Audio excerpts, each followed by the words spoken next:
Hello! ரம போட்டு அனைவரும் ஆரோக்கியமாக, சந்தோஷமாக, நிம்மதியாக இருப்பீர்கள் என்று நம்புகிறேன். இப்போது அடுத்த பக்தர் ஜானகி மாதா தொடர்வோம். இந்த குறிப்பிடத்தக்க பெண் யார்? ஜானகி மாதா ஒரு வசதியான குடும்பத்திலிருந்து வந்தவர்.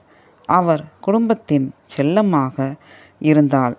ஒரு நாள் அவள் தன் தந்தையின் அரண்மனை வீட்டின் வராண்டாவில் விளையாடிக் கொண்டிருந்தபோது வீட்டிற்கு வெளியே ஒரு வயதான சாது வந்தார். குழந்தை, எனக்கு மிகவும் பசியாக இருக்கிறது. எனக்கு கொஞ்சம் சாப்பாடு தருவீர்களா என்று அழுவதை கண்டாள். ஜானகி மாதா யார் என்ன கேட்டாலும் கொடுத்துவிடும் அளவுக்கு தாராள குணம் கொண்ட குழந்தை.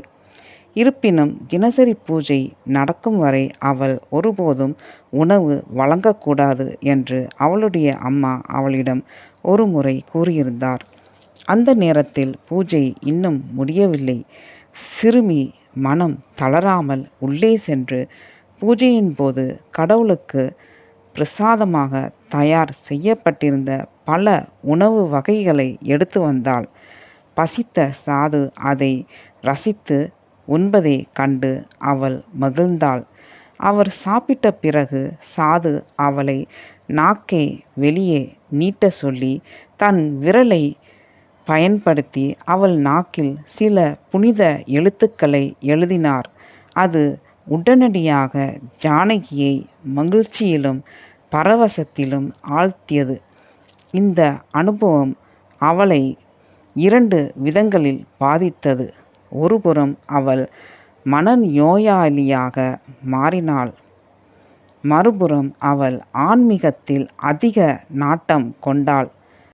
முதலாவது அவளுக்கு அற்புத சக்திகளை அளித்தாலும் பின்னால் வந்தது விளையாட்டுத்தனமான இருந்த குழந்தை மிகவும் பின்வாங்கிய மற்றும் உள்நோக்கமுள்ள பெண்ணாக மாறிவிட்டார்.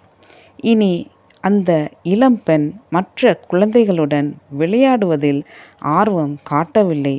மாறாக அவள் கடவுளிடம் திரும்ப ஆசைப்பட்டாள்.